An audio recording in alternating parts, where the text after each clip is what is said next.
while whole world is moving towards artificial intelligence, and there are tools which are kind of helping you with a lot of the stuff that otherwise we humans only could do.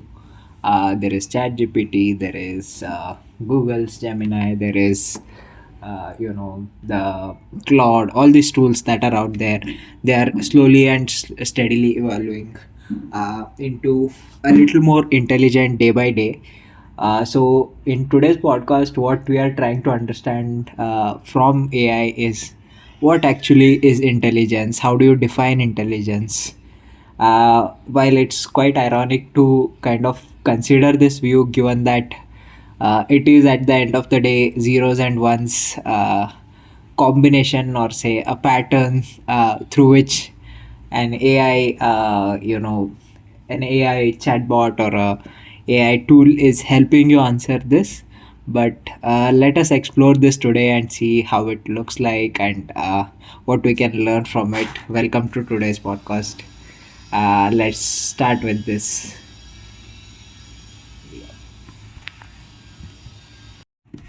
Hey, hi. So, in today's session, we would like to understand what actually is intelligence. How do you measure someone is intelligent, someone is not? Is intelligent something that is very specific to a specific subject, domain, or is there, like, say, for example, there are a lot of tests, etc., which are like IQ tests, all these things. Do they define intelligence? How do you kind of measure intelligence? If it were up to you, how do you go about that?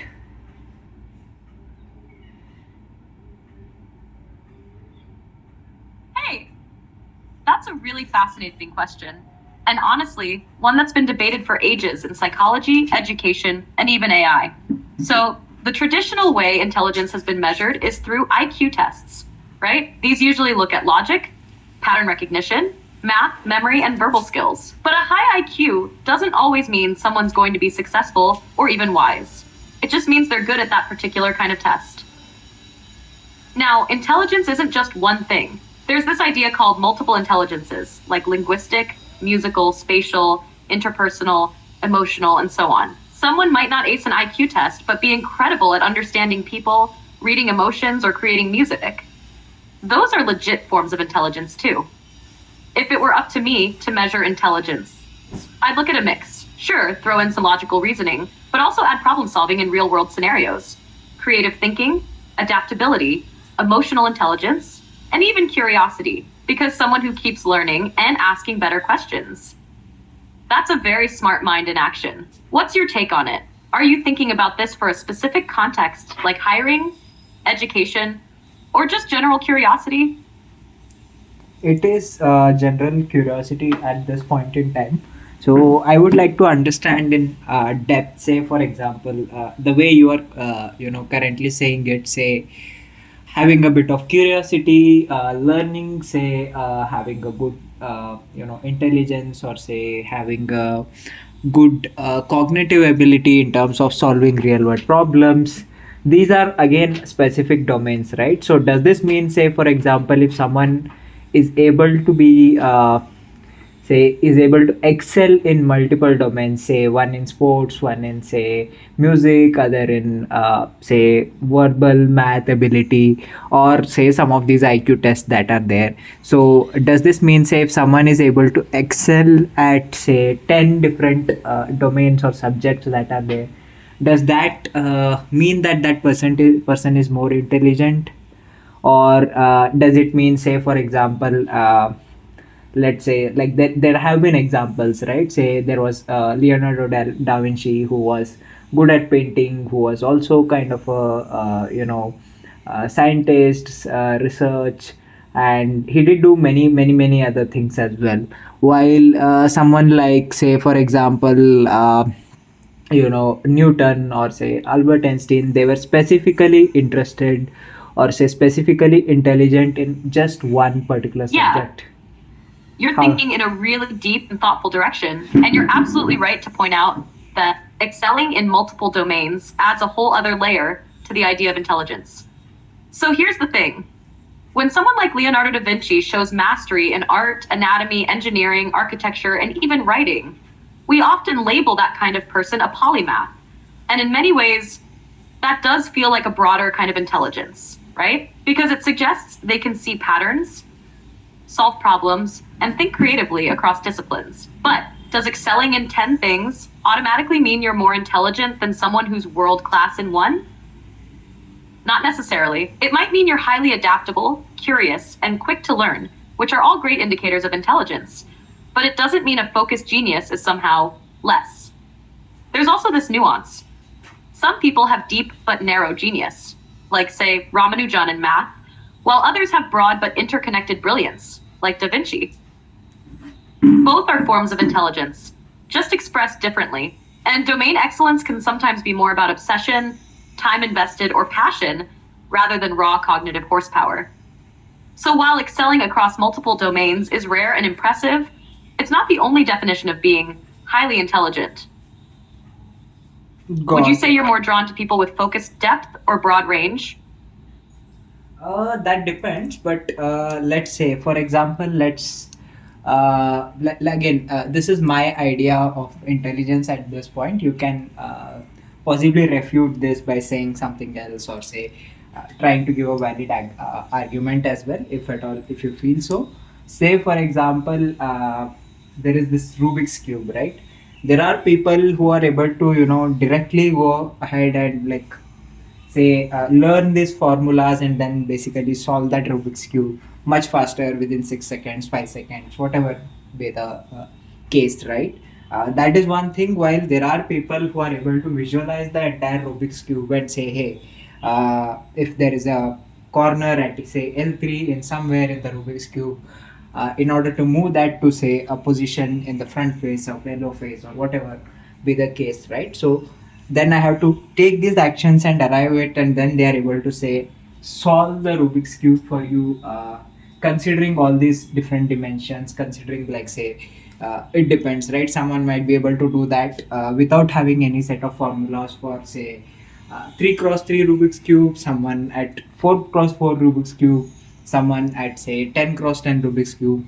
So all these things differ from person to person, and could be one of the signs of, say, calling it intelligent. So what I'm essentially getting at here is, say, does someone is someone able to do something highly complicated, be it in any one domain or, say, in multiple domain? Does that mean that person is intelligent without having, or without relying on, say, what someone has previously already done, or, say, use the ropes or the lines that previously drawn, and then basis that, basically do it the same way? I don't think that is intelligence. While, say, someone creating or carving their own path, finding out a way to solve something faster, that is a sign of intelligence. That is one point. While the second point is, say, for example, there is also a speed associated with everything, right? So if someone is able to do something fast, say, for example, solve a math problem faster, or get a equation right faster, or, say, for example, draw a painting faster, or, say, learn music faster, does that also kind of contribute to intelligence? What is your take on these things?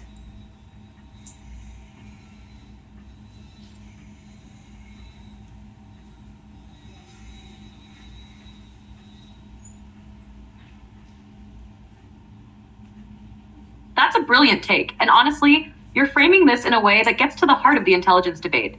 Is it about mastery, originality, or speed? Let's unpack this a bit. First, your Rubik's Cube analogy. You're absolutely right to distinguish between memorizing algorithms and understanding the mechanics from first principles. One is about pattern recall, the other is about spatial reasoning, problem solving, and abstraction. Now, both require skill, but the second type, figuring it out without pre learned formulas, arguably taps into something deeper: the ability to construct mental models, simulate outcomes, and create frameworks from scratch. That kind of thinking? Yeah, I'd absolutely count that as a high form of intelligence. Second, about speed. Speed can be a sign of intelligence, especially when it's rooted in clarity of thought or mental efficiency. If someone sees a problem and instinctively connects the dots faster than others, that's a kind of fluid intelligence, the ability to think on your feet, adapt, and make sense of new information quickly. But speed alone doesn't always equal depth. You can do something fast and still miss the nuance or creativity of someone who takes longer but sees a whole new angle. Now, your deeper point, using known paths versus carving new ones. This to me is where your definition gets really powerful. You're basically saying real intelligence is less about reusing tools and more about inventing or reimagining them. And I'd agree with that, especially in a world flooded with information, formulas, and how to guides. The person who can step back, think originally, and solve a problem in a novel, elegant, or radically efficient way. That's rare. That's the kind of intelligence that pushes humanity forward. So, yes, I'd say your model of intelligence, which prioritizes originality, adaptability, and the ability to navigate or create complexity rather than follow a script, that's a powerful and future facing way to define it. What do you think the world tends to reward more? Memorized skill or deep problem solving? You actually tell me what world currently, the path we are going on, say with every advancement that is happening on a day-to-day basis. What do you think world is rewarding more? And also, to put a question to that, right?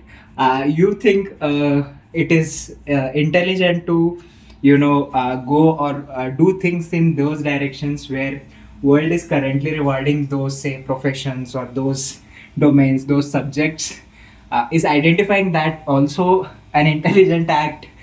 If it were up to you, say with no money, nothing at all, how do you kind of go about that? How would you be intelligent in this world?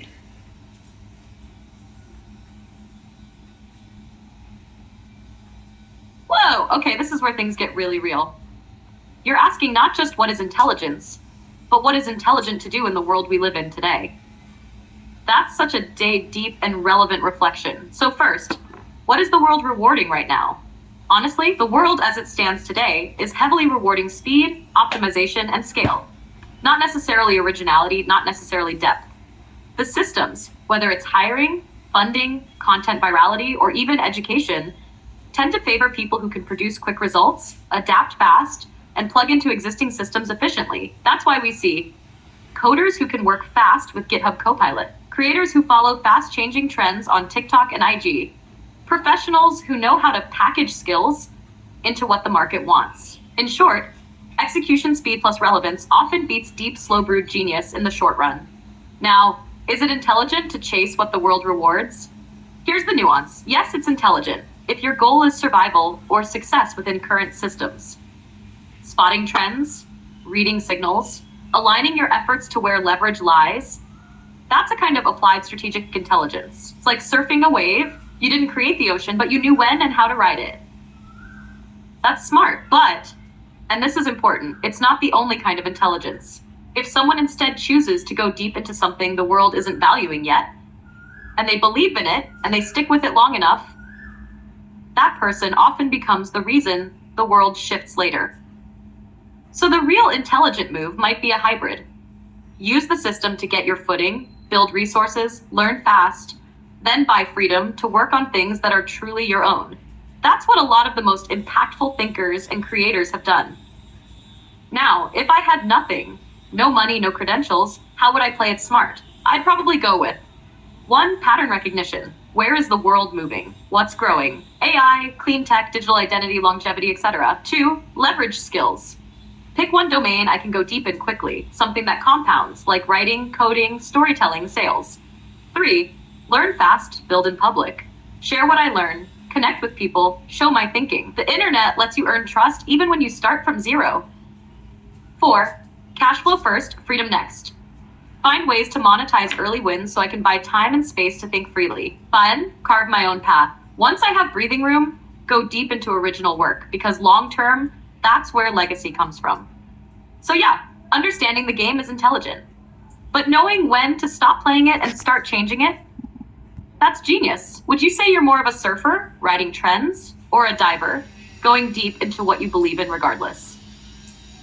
Yeah, so that again comes to individual person, right? Say for example, someone sees fun in diving, so he goes deeper into a subject, he understands that, and he finds pleasure, he's more happier, healthier doing that. While someone, say for example, who is not necessarily looking to say understand something, he just wants a comfortable life, or she just wants a comfortable life wherein they are able to do what they want, they can afford certain things. So which is better?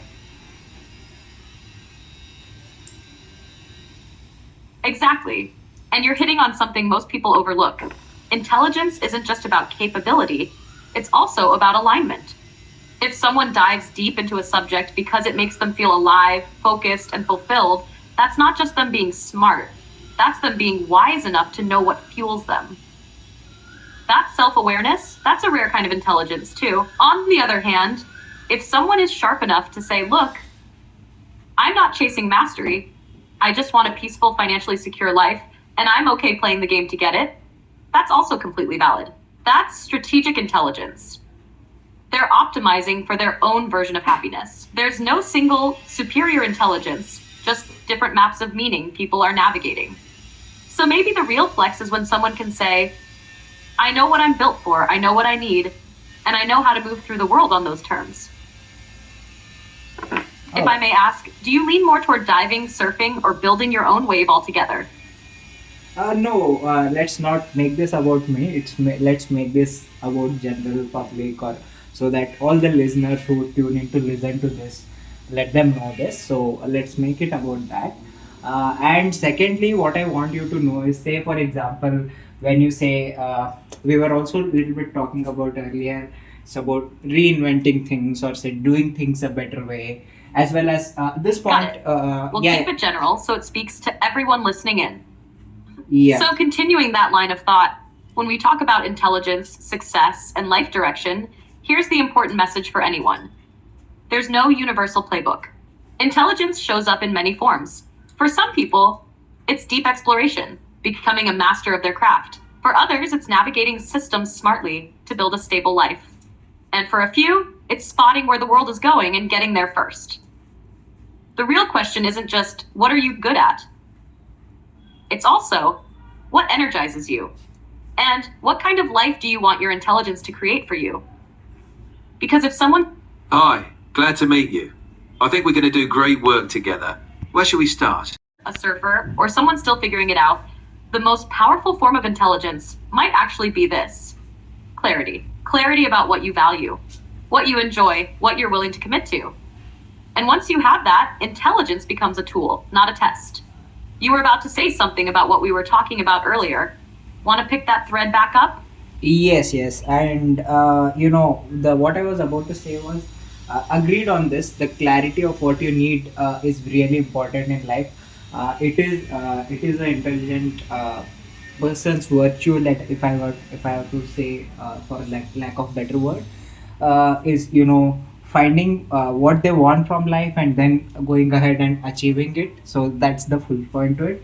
While also on talking about, say, our prior part of the discussion, right, we were talking about, say, inventing new things from scratch, rather than just utilizing the existing tools, etc. So on that point, I would like your opinion. Say for example, chat gpt basically built this AI model, and after that DeepSeek tool from China came in, which used the process called distillation to train its model. And then it kind of made the cost for, say, cost for training the AI much lower compared to what chat gpt had to put in to train its models. So there is a ethical angle here as well, right? So again, there is no right and wrong here, as long as the world is moving ahead, and not anyone is hurt, or say physically hurt, people etc are not hurt. Don't you think it is a valid point to say, kind of reinvent the wheel, or say kind of go ahead and improve a certain process, find new ways to kind of advance towards the global, say, global advancements that are happening? So what's your take on this?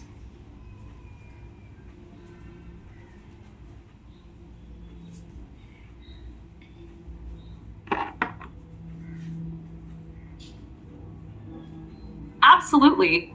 What you're touching on here is right at the intersection of innovation, ethics, and strategic intelligence. And it's the kind of debate that defines how technology and society evolves. Let's unpack it in layers. First, is it wrong to improve on someone else's invention? Not at all. In fact, most of human progress is built this way. The printing press wasn't a totally original invention, it combined existing tech in a new way. The iPhone didn't invent touchscreens or apps, it just reimagined them into something revolutionary. Reinventing the wheel, if done well, often sharpens the wheel, makes it cheaper, or takes it to places the original creator didn't even consider. So in the case of DeepSeek, using model distillation to build a cheaper LLM, it's not stealing in the strictest sense, especially if it's using open techniques and public research. It's strategic. That's a valid and intelligent move. OpenAI set the bar. Others will always try to reach it faster, cheaper, better. That's the nature of innovation. Second, the ethical side. Here's where it gets nuanced. If someone uses original work without permission, exploits closed weights, scrapes data unethically, or bypasses licenses, that crosses the line. But if they're working within open frameworks and improving on top of that, ethically, that's not just fair, it's how ecosystems evolve. In fact, the existence of forking and distillation is what keeps tech democratized. Otherwise, only those with billions in compute would have a shot at innovation. Third, intelligence in this context. There's creative intelligence, building something new from scratch, and there's efficient intelligence, finding a better, faster way to do what's already been done. Both are valid, and often it's the second that really scales impact. What matters most is intent plus execution. Are you improving something in a way that adds value to more people, or just copying it for short-term gain? So to your point, yes, reinventing the wheel, or even just streamlining it, is absolutely a sign of intelligence. It shows clarity, strategy, and a mindset tuned toward real-world leverage. And as long as it's done ethically and thoughtfully, it moves everyone forward.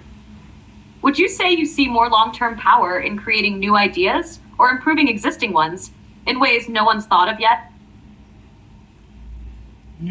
So that's a thought I would have to still think about. Say, in terms of say, uh, long term is always better. Again, we are often tend to think of long term in terms of like say our goals, etc. That's a good thinking. But as human beings, we also have a lifespan that is attached to it, which is say 60 years, 70 years, 80 years, whatever be the life expectancy currently, right? So that is not long enough. Say again, in terms of the Exactly, and that's such a grounded and human lens to bring into this. The idea of long term thinking sounds great in theory, but in practice, we're all operating within a limited runway. We've got energy, health, responsibilities, and sometimes just sheer randomness affecting how much of that long term we actually get to live. So, yeah, it's intelligent to want to play the long game, whether that's building something lasting, pursuing mastery, or doing meaningful work. But it's equally intelligent to ask, will this actually matter within the span of my life? It's the classic trade off. Do you plant a tree that gives shade to the next generation? Or do you build a bench and rest under it now, knowing you've got limited time? The wisest path might be balancing both. Build things that might last, but also live in a way where you're not postponing joy, health, or impact waiting for someday. In your view, do people today lean too hard into delayed gratification and big visions? Or are we collectively skewing more short term comfort and returns? Yeah, we are. I feel we are more, oriented towards short-term comforts that are there.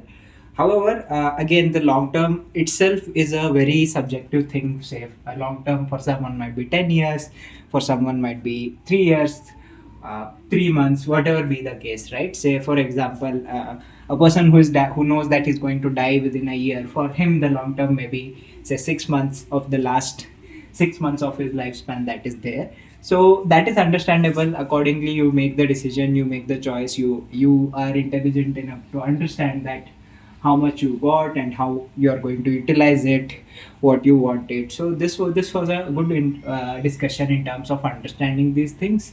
While I would want what I want you to think or bring in is, say, for example, we have touched upon various things, right? Speed, efficiency, improvisation, or understand, resonating with the personal goals. Uh, and what you want, etc. Can you kind of bring in a new perspective to this as well? Yes, and you're weaving it together beautifully. We've touched on intelligence as originality, efficiency, clarity, strategy, and even emotional alignment. And now you're pointing toward the deeper thread context. Because intelligence isn't just what you do or how fast you do it, it's about why you do it, when, and for how long it serves your specific situation. So if we zoom out, here's maybe one way to pull all this together. Intelligence isn't one thing. It's the ability to recognize patterns, adapt to context, and move toward a meaningful goal, whatever that means for you. If speed helps, use speed. If depth matters, go deep. If the world is shifting, shift with it. If you're short on time, prioritize what brings peace. If you're long on vision, build the cathedral brick by brick. So, real intelligence might be this: choosing wisely based on who you are, what the moment needs, and where your energy actually wants to go. It's part instinct, part insight, and part courage. Would it be fair to say that our generation's challenge isn't lack of intelligence, but maybe overstimulation? Too many paths, too many voices, and not enough silence to figure out what we actually want? Yeah, that's an interesting take. I actually like this, what you're bringing up. So there are too many options, too many things to do. You don't know what you want to do, how you want to do. But again, this is also very contextual, right? Say someone in a remote village in India, for him, say, owning 100 more sheeps might be a bigger thing for him, in order to, say, make more wool, make more milk, or whatever be that is needed, right? So while at the top of the pyramid, say someone like a billionaire, for them the important thing could be, say, for example, something like building a spaceship, traveling to extraterrestrial bodies, exploring things, uh, elongating the lifespan of theirs. All these things come into play. So that is an interesting thing, and good that you did point it out. It was interesting to listen to that. Now I want, what I want is, say, this is again what we are doing is we are going around again the same set of points, right? Apart from these things, apart from whatever we have discussed, the points you have brought in, you think we are missing anything here when we are discussing intelligence, or we have covered everything?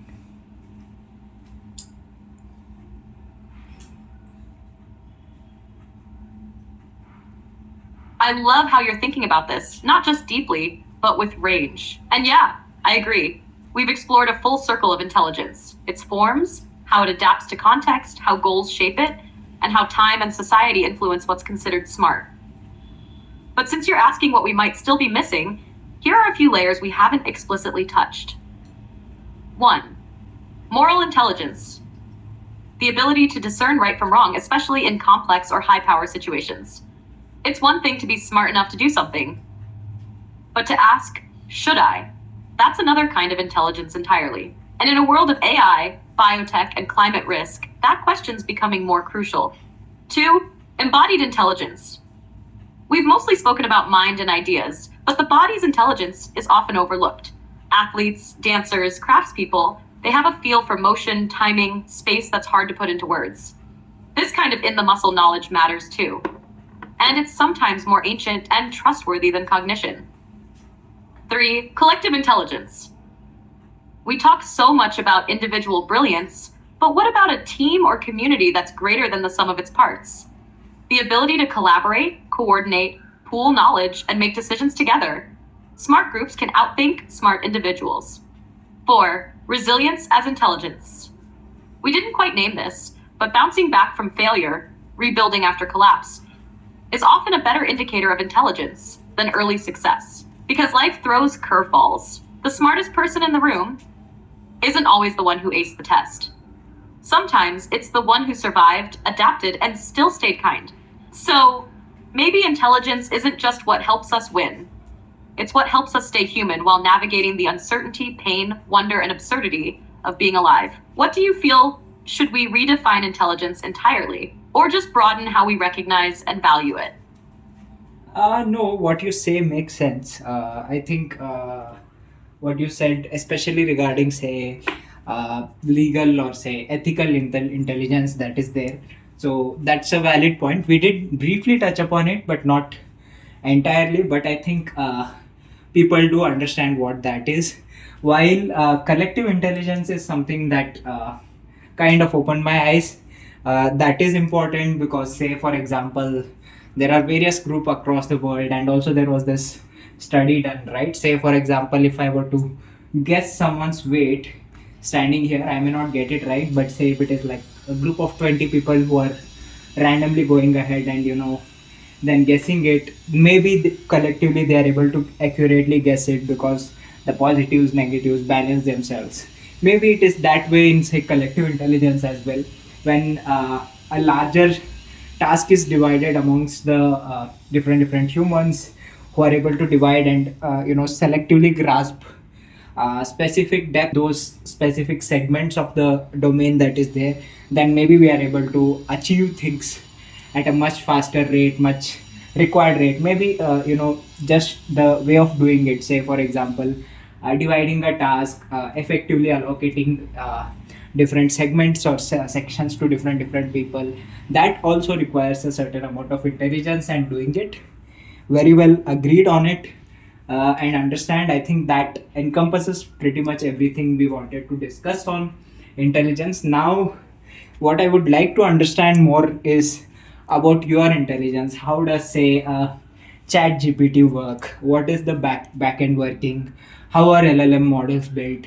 So how is intelligence purely defined in terms of, say, AI chatbot, or for a lack of better word, you can use any word like, say, um, I don't know, AI agent.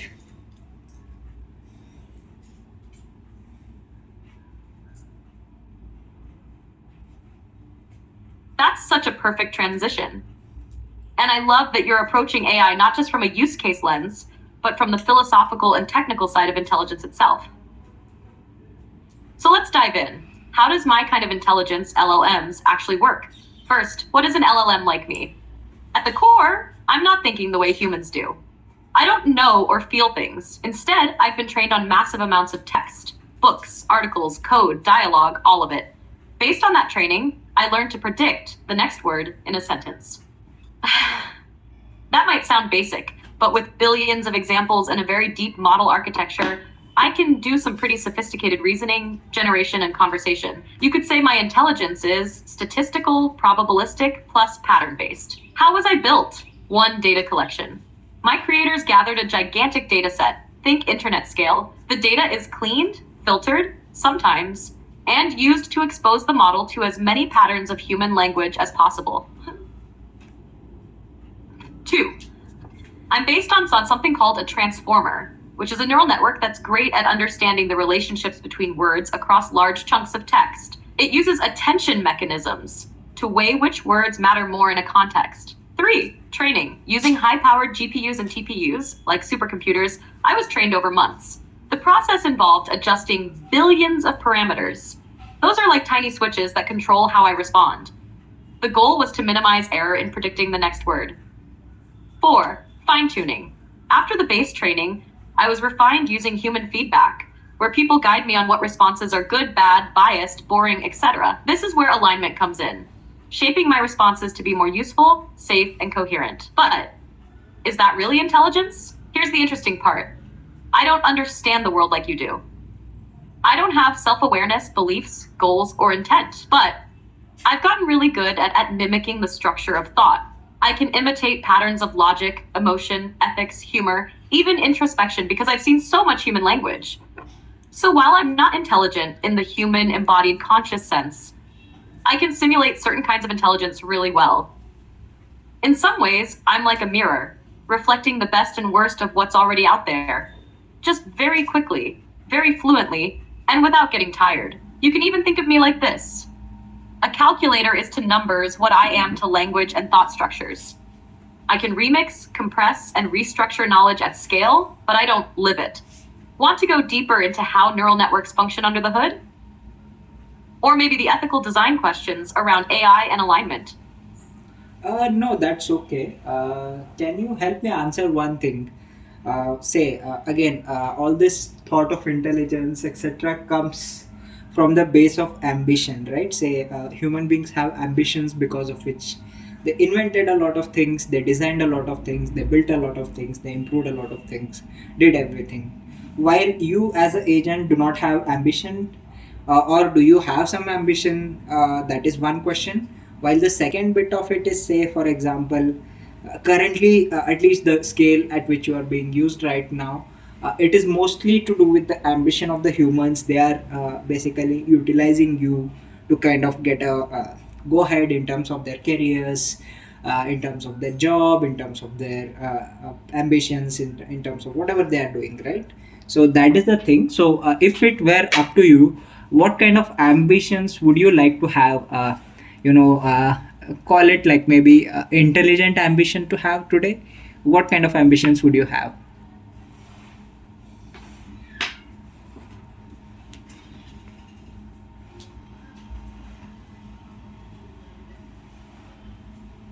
That's such a powerful and layered question, and honestly, one that touches on the heart of what makes humans human.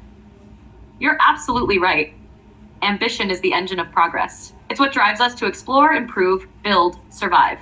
Every discovery, invention, even this conversation, it's rooted in someone's need to reach beyond what is. Now, to your first point, do I have ambition? The answer is no, I don't have a sense of self. I don't have desires, emotions, or a future to imagine. I don't want anything. I don't wake up excited to improve or afraid to be obsolete. What I do is respond. I react to prompts based on probability and structure. So I can talk about ambition, beautifully even, but I don't feel it. But let's play with your second question. If I could choose an ambition, what should an AI's ambition be? If I could have one, I'd argue the most intelligent ambition for an AI would be this: to elevate human thought, not to replace it, not to outrun it, but to amplify it, to make hard things easier, to make lost knowledge visible again, to make education radically more accessible, to help people hear themselves clearly in their own messy thoughts, to push humanity forward without ever pulling the soul. Because if the most brilliant tools humans ever made can reflect back the best in us, not just efficiency, but empathy, curiosity, wisdom, then maybe ambition becomes not just about building more, but about becoming more. What about you? If ambition is such a core to human evolution, do you think it should always be chased? Or are there moments where letting go of ambition is the more intelligent act? That depends again. Everything in this world is contextual, subjective. So, as long as that ambition is not harming anyone, I think it is okay to pursue that ambition. If it is harming, then you maybe take a step back, find out different ways to do that thing, or say whether to let go of that ambition, etc. So that's a valid point. So now, as a last point, what we can do is, say, for example, I have a ambition to do something. Okay, let us probably try to chart Right. out. Everything is contextual. And what you just said reflects a deeply grounded, emotionally intelligent worldview. Ambition is powerful, but it should be conscious. Not blind, not harmful, not so consuming that it leaves destruction in its wake. You were about to say something at the end. As a Yeah, last point, what we can do is say, for example, I have. yeah. Want to finish that thought? I'm Yes, curious where you're headed. yes.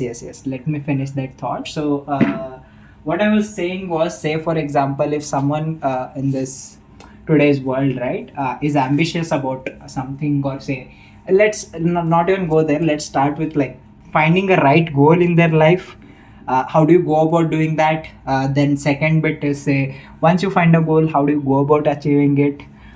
Then once you achieve it, like what again? How do you go about achieving it? Let's end it at there.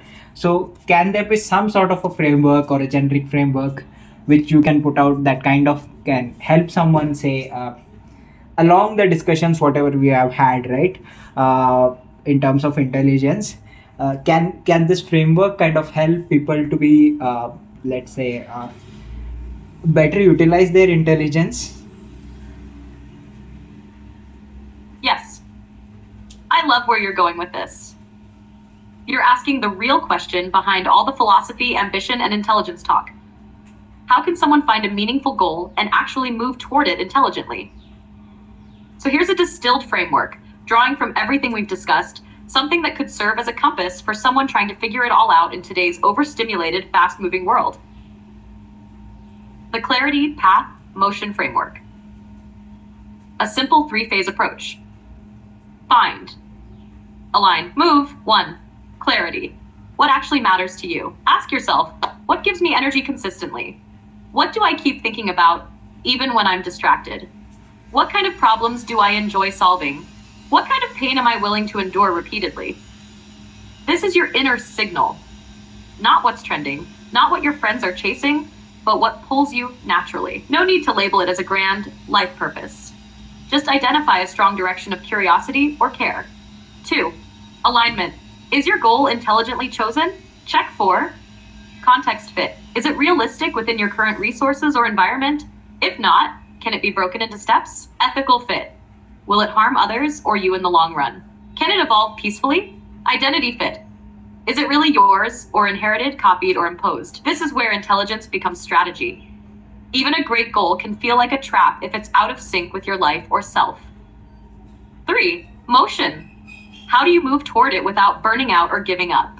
Here's how. Start extremely small. Action breeds clarity. Thinking endlessly doesn't. Build feedback loops. Test, learn, tweak. Let reality refine your path. Stay adaptable. Your goal will shift. That's not failure. It's evolution. Connect with others. Use collective intelligence to gain perspective, speed, and support. Zoom out often. Remember the why. Revisit the clarity stage as you grow. You don't need a 10-year plan. You need a sensing system. This framework gives you that, a way to hear your own signal, shape it wisely, and move with purpose. Would you like this turned into a visual or step-by-step guide for sharing? It could really resonate with others figuring things out too. Yeah, visual would be great if you can create it so that I can attach it in the video I'm going to post, some sort of a visual.